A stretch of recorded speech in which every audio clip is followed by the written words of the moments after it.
La montagne de Sion se réjouit, les filles de Juda sont dans l'allégresse, à cause de tes jugements. Parcourez Sion, parcourez-en l'enceinte, comptez ses tours. Observez son rempart, examinez ses palais,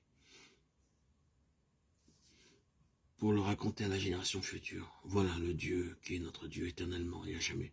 Il sera notre guide jusqu'à la mort. Psaume 48, 11, 14. Belle est la colline, joie de toute la terre. La montagne de Sion, le côté septentrional, c'est la ville du grand roi. Psaume 48, 2. Leur force augmente pendant la marche, et ils se présentent devant Dieu à Sion. Psaume 84, 7. Je suis dans la joie quand on me dit « Allons à la maison de l'Éternel ». Jérusalem, tu es bâti comme une ville dont les parties sont liées ensemble.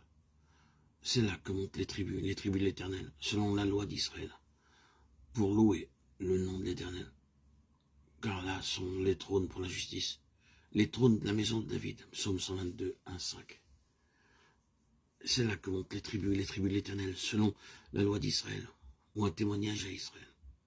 Nous avons souvent indiqué que dans la représentation des pensées divines de l'Ancien Testament, Sion est ce qui exprime pleinement la pensée de Dieu pour son peuple. C'est dans Sion que se trouvent tous ces traits et les caractéristiques d'un peuple intégralement, selon l'Esprit du Seigneur. Sion est un terme représentatif. Juste une petite remarque technique, nous pouvons noter qu'à certains endroits dans les Écritures, il est dit que la maison du Seigneur était là. Mais en réalité, le temple n'était pas là dans Sion, mais plutôt sur le mont Moria. Ce qui est indiqué par ce fait, c'est que Sion est réellement représentatif dans la pensée du Seigneur de toute sa maison. Moria est plus vaste et se trouve dans Jérusalem. La maison est là, l'église est là, si vous aimez mieux. Mais dans Sion, c'est l'église selon la pensée du Seigneur. C'est ce qu'elle signifie pour lui. Je me demande si vous saisissez ce que cela signifie.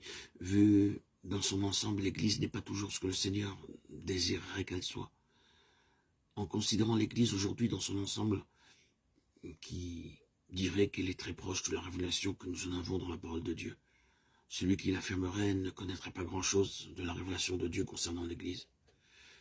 Mais Dieu est encore attaché à sa pleine pensée concernant l'Église. Il ne s'est pas accommodé de la situation actuelle en l'acceptant. Il tient encore à tout ce qu'il a pensé et désiré avoir, et dans son Fils, le Seigneur Jésus-Christ. Il a cette pleine pensée. D'ailleurs, il est à l'œuvre par son esprit pour rassembler un peuple pour son Fils.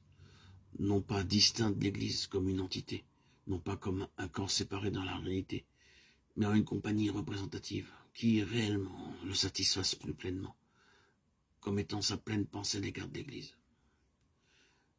C'est ce qui est représenté par Sion. C'est le point où nous sommes parvenus au terme de notre précédente méditation et nous devons maintenant aller au cœur même de notre sujet.